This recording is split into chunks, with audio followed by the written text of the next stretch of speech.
आज हम फिजिक्स के अंदर जो तीसरा चैप्टर था उसके अंदर नेक्स्ट टॉपिक है वो है आवेशित कुचालक गोले के कारण विद्युत विभव। जो अपना जो मेन टॉपिक क्या था वो विद्युत विभव का परिकल्पन। वो परिकल्पन किस किस का किया था अपन ने? आवेशित गोलीय कोष के कारण और आवेशित चालक गोले के कारण। जो तीसरा है वो है आवेशित कुचालक गोले के कारण विद्युत विभव कितना होता है। अब ये चेक करते हैं क्या होगा क्या नहीं होगा। तो मान लीजिए आपके पास एक कोई आवेशित कुचालक गोला है, इसकी जो त्रिज्या है वो कैपिटल R दे रखी है आपको, और इस पर जो आवेश है वो प्लस Q। इसके पूरे संपूर्ण आयतन के अंदर क्या होगा? एक समान रूप से वितरित होगा। इसमें खाली एक ही चेंज है, वो आयतन क्या होगा? एक समान रूप से वितरित होगा। ठीक है, आयतन में इसमें क्या लिखना है? माना एक कुचालक गोला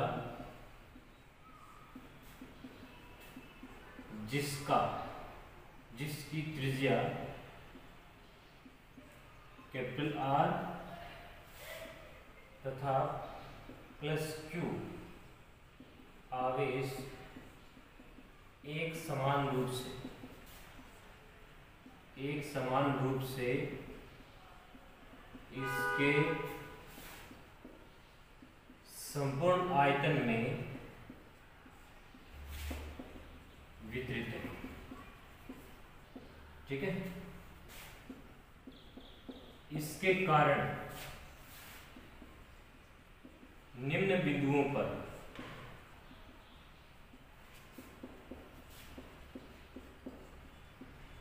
विद्युत विभव ज्ञात करना है।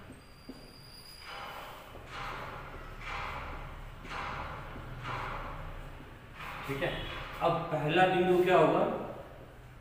जब बिंदु क्या है? गोलीय कुचालक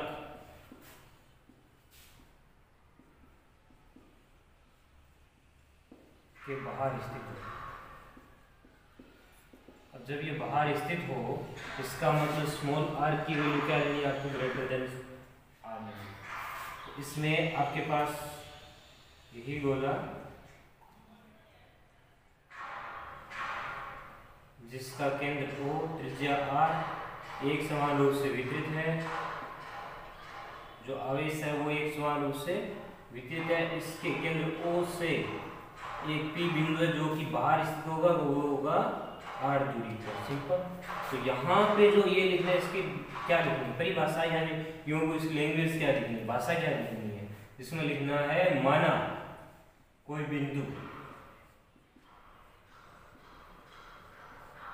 P गोलीय कुचालक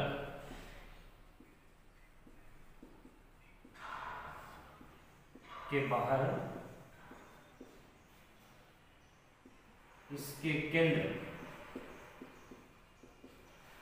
O से स्मॉल r दूरी पर स्थित है।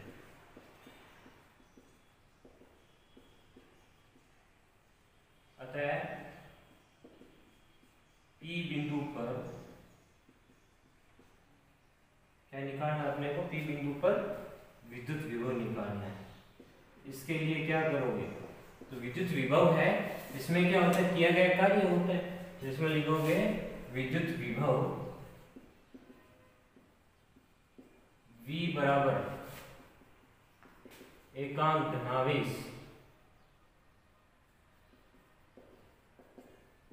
को अनंत से P बिंदु तक लाने में किया गया कार्य।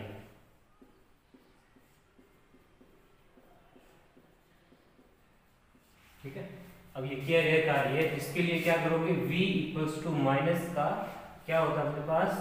E डॉट dr होता है। तो जैसे ही अपन हटाएंगे तो ये हो जाएगा E dr cos थीटा।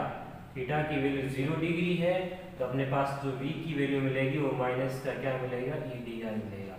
अब ये कहां से कहां तक लेके आ रहे हैं? अनंत से T बिंदु तक। तो यहाँ जो लिमिट होगी वो कहाँ हो जाएगी? अनंत से कहां तक? R तक। सिंपल कहानी। अब E की वैल्यू क्या होती है? KQ अपॉन में R स्क्वायर होती है, तो रख दो इसके अंदर। तो V की वैल्यू क्या हो जाएगी? माइनस का अनंत से लेके r तक, और ये हो जाएगा के क्यू बाई आर स्क्वायर, और ये हो जाएगा डी आर। सिंपल। तो v इक्वल्स टू, ये है आपके पास माइनस का के क्यू मैंने बाहर ले लिया, और अनंत से लेके r तक 1 बाई आर स्क्वायर और डी आर। ठीक है, अब इसका इंटीग्रेशन करना है, कितना होगा देखते हैं। तो देखिए यहाँ पे अपने पास v इक्वल्स टू माइनस का के क्यू है, और 1 बाई आर स्क्वायर का इंटीग्रेशन होता है ना, वो माइनस का 1 बाई आर होता है, और यहाँ पे लिमिट लग जाएगी अनंत से लेके आर तक। सिंपल। ये माइनस को बाहर ले लो तो ये हो जाएगा के क्यू 1/r, और अनंत से लेके आर तक। अपर लिमिट r की जगह r लिखना है, माइनस लोअर लिमिट r की जगह अनंत लिखना है, और 1/अनंत का मान क्या होता है, 0 होता है। तो जो v इक्वल्स टू कितना हो गया, के क्यू 1/r माइनस का 0, तो v इक्वल्स टू आ गया के क्यू बाई आर, और ये क्या है, आउटवर्ड है, तो ये क्या हो, बाहर की ओर तो सेम रहेगा। तो ये यहाँ से क्या मिला कि जो v आउट है वो क्या है, 1/r के समानुपाती है, या फिर r के व्युत्क्रमानुपाती है। ठीक है। देखिए जो दूसरा पॉइंट है, जब बिंदु गोलीय कुचालक की सतह पर होने का मतलब ये हो गया, आपके पास यहाँ पे O और R है, आवेश है वो एक समान रूप से वितरित है। अब क्या करना है आपको, ये जो पॉइंट P है वो इस पर स्थित है, तो जो V होगा वो क्या होगा, एकांत आवेश को अनंत से सतह तक लाने में किया गया कार्य। ठीक है। तो v बराबर में माइनस का क्या होता है, E D R. Simple. Theta की वैल्यू 0 डिग्री होती है, ई डी आर कर दिया। अब कहां से लेके आ रहे हैं, अनंत तक। अनंत से कहां तक लेके आ रहे हैं, इसकी त्रिज्या मतलब कैपिटल आर तक। तो जो ई की वैल्यू होती है, ये ई सतह वाला है ना, तो ये कितना होता है, के क्यू बाई कितना होता है, आर नहीं आर स्क्वायर होता है ना, यहाँ पे ई की अगर अनंत से लेके आते हैं, तो अगर जैसे ही रखते हैं यहाँ पे, क्योंकि v का मान आया था वो आया था के क्यू बाई आर स्क्वायर है। ठीक है। तो सतह पर क्या होता है, सतह पर r की वैल्यू कैपिटल R के बराबर होती है, तो v सतह कितना हो जाएगा, के क्यू बाई, ये सॉरी आर स्क्वायर नहीं है, r है खाली। ठीक है। तो जैसे ही अपन रखेंगे के क्यू बाई कितना हो जाएगा, r हो जाएगा। ठीक है। तो सतह पर आ गया वी एस इक्वल्स टू के क्यू बाई आर आ गया। इसके अंदर देखें तो ये हो जाएगा कांस्टेंट होगा, ये क्या हो जाएगा, कांस्टेंट हो जाएगा। अब जो तीसरा पॉइंट है वो है आपके पास, जब बिंदु क्या हो, कुचालक के बाहर हो। तीसरा है आपके पास, जब बिंदु गोलीय कुचालक के बाहर हो, सॉरी अंदर हो, कुचालक के अंदर स्थित हो, r की वैल्यू क्या हो जाएगी, लेस देन r। ठीक है। अब क्या करते हैं, इसके अंदर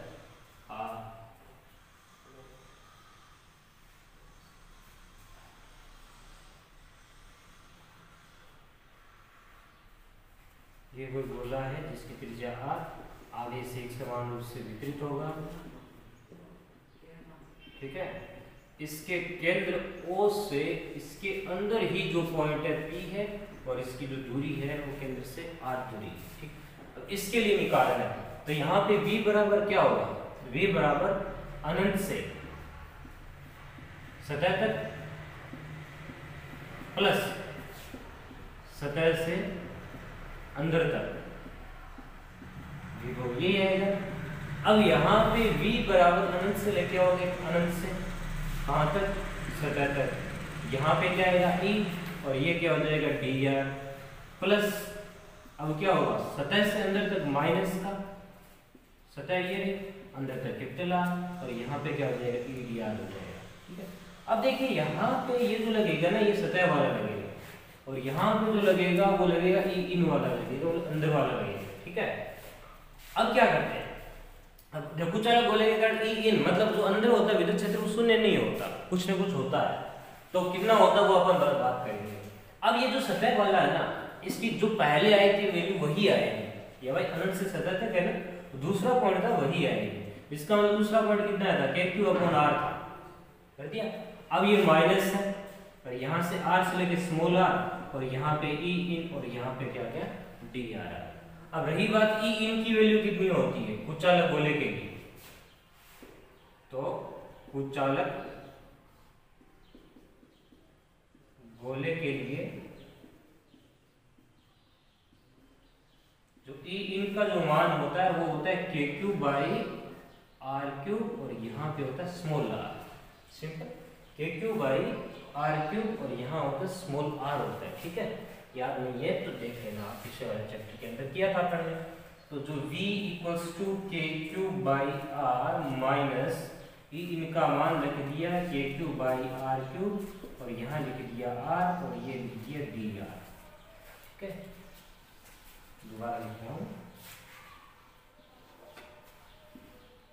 जो V = KQ/R माइनस का अनंत स्मॉल r से कैपिटल R से स्मॉल r और ई इनका मान यहाँ रखा तो ये आया KQ/R³ और ये स्मॉल r और आगे आ गया dr।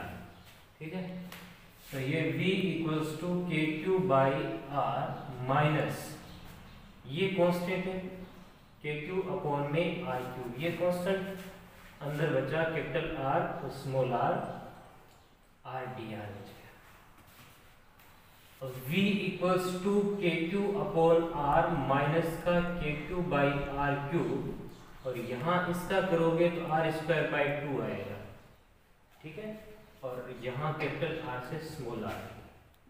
तो V = KQ/R माइनस का KQ/R³ और यहाँ पे स्मॉल r की जगह ये रख दिया और कैपिटल R की जगह रख दिया तो R²/2 बचेगा।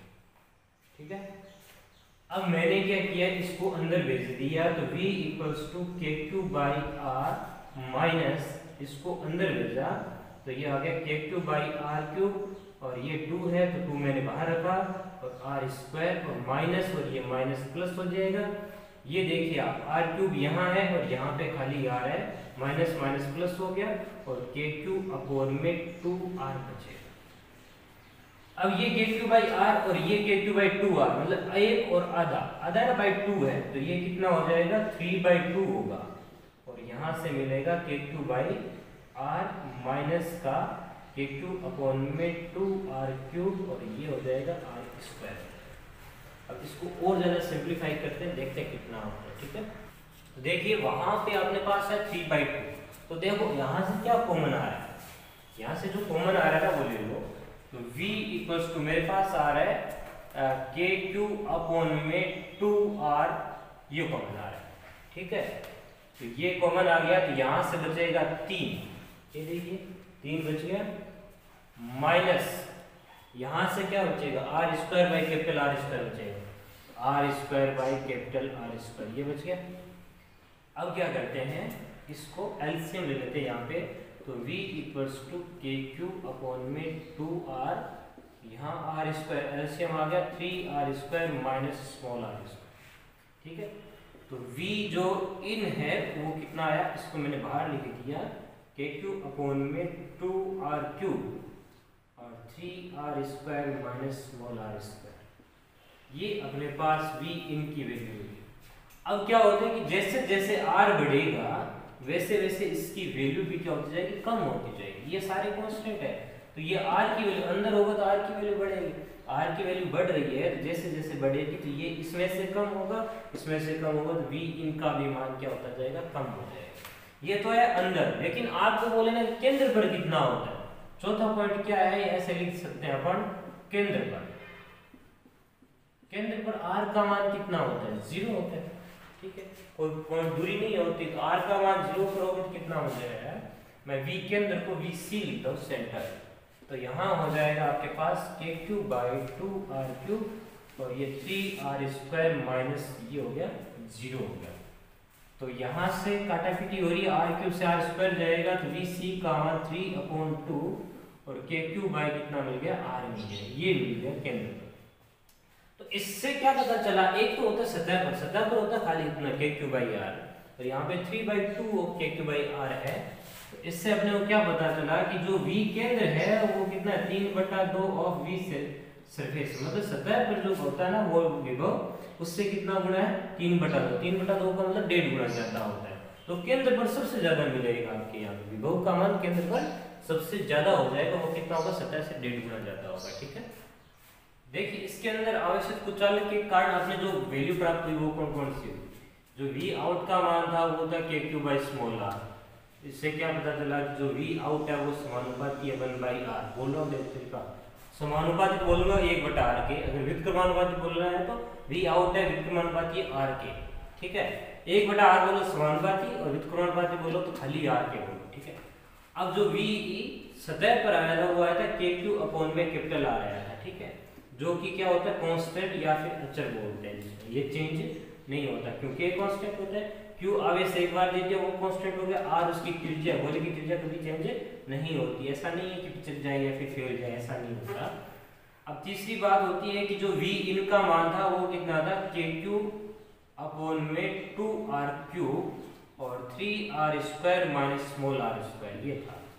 तो ये जो v इनका मान है वो जैसे जैसे r की वैल्यू बढ़ रही है उसका मान कम होता जाएगा, और जो v केंद्र होता है, v केंद्र वो कितना होता है, 3/2 ऑफ के क्यू अपॉन में कैपिटल R, या फिर कितना 3/2 ऑफ vs, या फिर 1/5 vs हो गया। ठीक है, अब अगर इसका ग्राफ बनाए तो कैसे बनेगा, ये है स्मॉल r और ये है विभव। अपने पास ये r का मान 0 केंद्र, और यहां ले लेता हूं मैं r का मान क्या, कैपिटल R के बराबर सतह पर, ये अंदर है और ये इधर वाला क्या होगा, पोर्शन बाहर होगा बोले। अब मान लीजिए सतह पर है वो अपने पास इस जगह पे, ये vs है सतह पर यहाँ पर। ठीक है, अब केंद्र क्या बोला, सतह से कितना गुना, 1.5 गुना ज्यादा, मतलब ये है इससे 1.5 गुना ज्यादा, 1.5 गुना ज्यादा मतलब आधा होगा। तो यहाँ पे v केंद्र होगा। ठीक है, और v केंद्र यहाँ होगा और v सतह ये वाली। तो अब जैसे देखिए v केंद्र तो अधिकतम हो गया, अब ये अंदर जैसे जैसे r की वैल्यू बढ़ रही है तो अंदर तक उसके गोले के अंदर है, जैसे जैसे r की वैल्यू ये बढ़ेगी तो यहाँ इस पूरे में से क्या होगा, कम होता जाएगा। अब कम होता जाएगा तो अपन ने क्या किया, कम कर दिया इस तरह से, ये लीजिए। अब यहाँ पे जैसे ही सतह पर आए, सतह पर क्या मिल गया अपने को, कांस्टेंट मिल गया। अब जैसे ही अपन क्या करते हैं, गोले के बाहर देखते हैं तो वो कितना हो जाएगा, व्युत्क्रमानुपाती किसके, r के। तो r जैसे जैसे बढ़ेगा वैसे वैसे v का मान कम होता जाएगा, और अपने पास जो वैल्यू मिलेगी वो इस तरह से मिलेगी।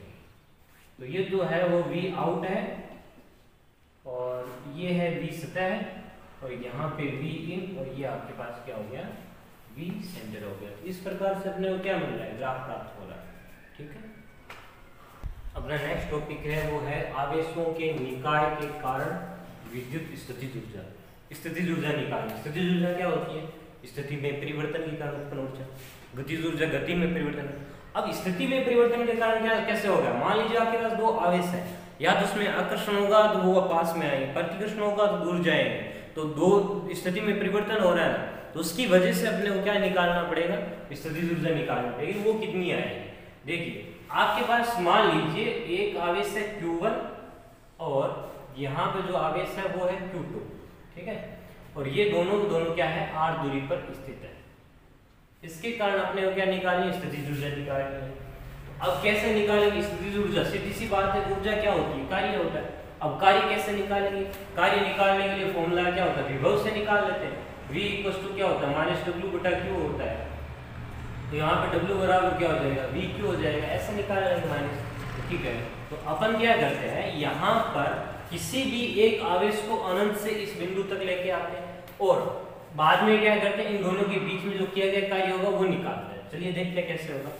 तो चूंकि जो विभव होता है V बराबर वो क्या होता है माइनस का W अपॉन में Q नॉट होता है। ठीक है, तो यहाँ पे Q नॉट होता है, तो यहाँ क्या करेंगे, अगर अपने को कार्य चाहिए तो यहाँ Q नॉट की जगह क्या कर सकते हैं, ये Q2 को अनंत से लेके आ रहे हैं यहाँ पे, तो ये क्या हो जाएगा Q2 हो जाएगा। ठीक है, तो ये W इक्वल्स टू क्या मिला माइनस का ये हो जाएगा VQ2 मिलेगा। सिंपल काम है।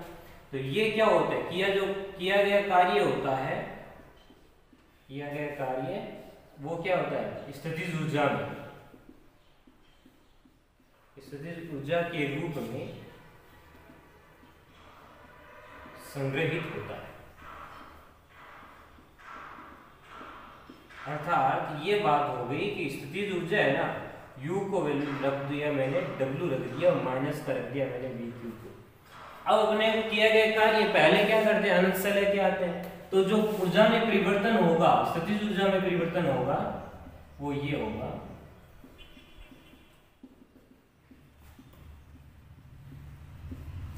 U बराबर लिखा हुआ है, तो ये क्या हो जाएगा UF माइनस UI, मतलब अंतिम माइनस प्रारंभिक। तो अंतिम का मतलब अनंत पर कितनी स्थितिज ऊर्जा, किसी भी कण की, किसी भी पिंड की या वस्तु की जो अनंत पर स्थितिज ऊर्जा होती है वो शून्य होती है। क्यों होती है, स्थितिज ऊर्जा फॉर्मूले में अंदर आ रहा था 1/r होता है, अगर जैसे अनंत रखा तो ये क्या हो जाएगा 0 हो जाएगा। तो अनंत पर क्या होती है स्थितिज ऊर्जा शून्य होती है, तो मैंने U का मान रख दिया UF, F का मतलब कितना शून्य माइनस इनिशियल प्रारंभिक कितनी आई है, ये आई है, ये कितनी है माइनस का VQ आया है, तो ये रख दिया माइनस का VQ2 ले लिया, तो माइनस माइनस क्या हो जाएगा प्लस हो जाएगा, तो ये हो जाएगा VQ2 हो गया। ठीक है, आप इसको डेल U से भी लिख सकते हैं। ठीक है, डेल U लिख दिया। अब अपने को विभव चाहिए, विभव किसके कारण चाहिए, Q1 के कारण चाहिए, तो किसी बिंदु आवेश के कारण विद्युत विभव कितना होता है, तो यहां लिखेंगे चूंकि किसी बिंदु आवेश के कारण विद्युत विभव।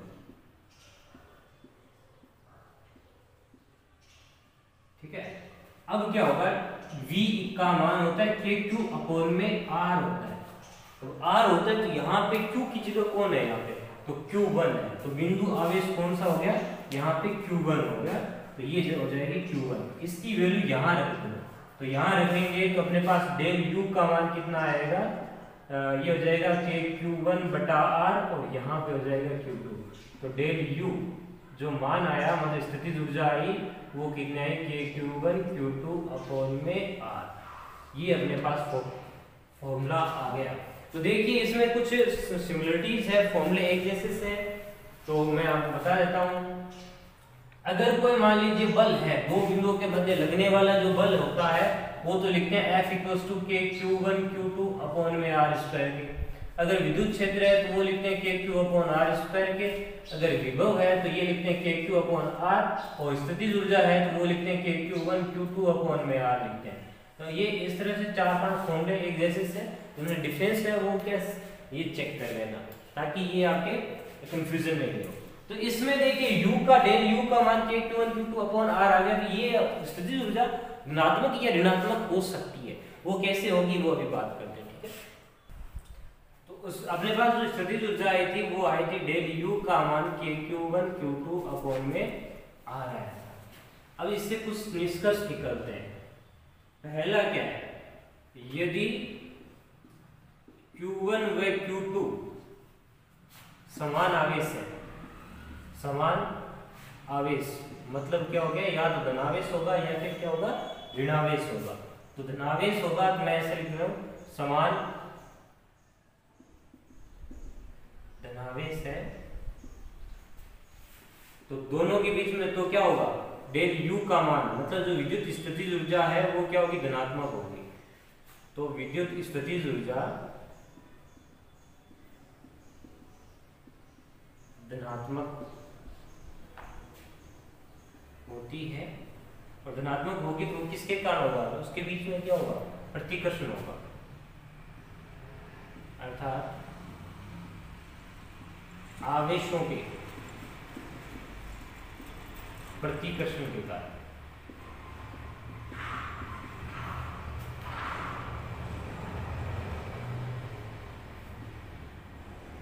स्थितिज ऊर्जा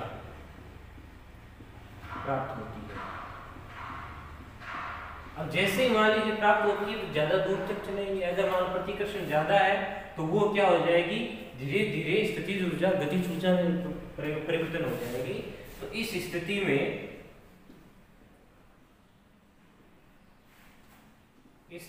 में जो स्थितिज ऊर्जा होती है गतिज ऊर्जा में परिवर्तित हो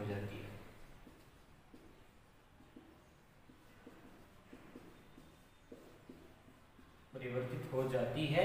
अब दूसरा पॉइंट ये है, ये तो क्या समान है, चाहे धनावेश हो चाहे ऋणावेश हो तो भी है। अगर दो ऋणावेश होंगे तो ये माइनस का और माइनस का प्लस हो जाएगा, कहानी सेम होगी, प्रतिकर्षण होगा। तो समान है, समान आवेश ले लेता हूं, ठीक है। अब क्या होगा, दूसरा पॉइंट है कि यदि आपके पास क्या हो Q1 व Q2 विपरीत प्रकृति के हो, तो विपरीत प्रकृति के होगा, इसका मतलब एक प्लस होगा और एक क्या होगा, माइनस होगा। अगर प्लस माइनस होगा तो माइनस आएगा अपने पास, तो अपने पास जो विद्युत स्थिति जो है वो क्या होगी, ऋणात्मक होगी। तो इस स्थिति में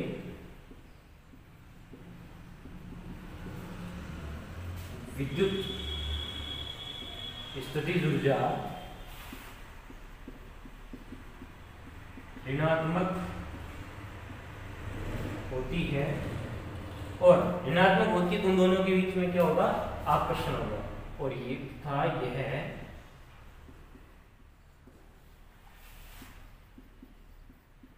आकर्षण बल के कारण प्राप्त होती है।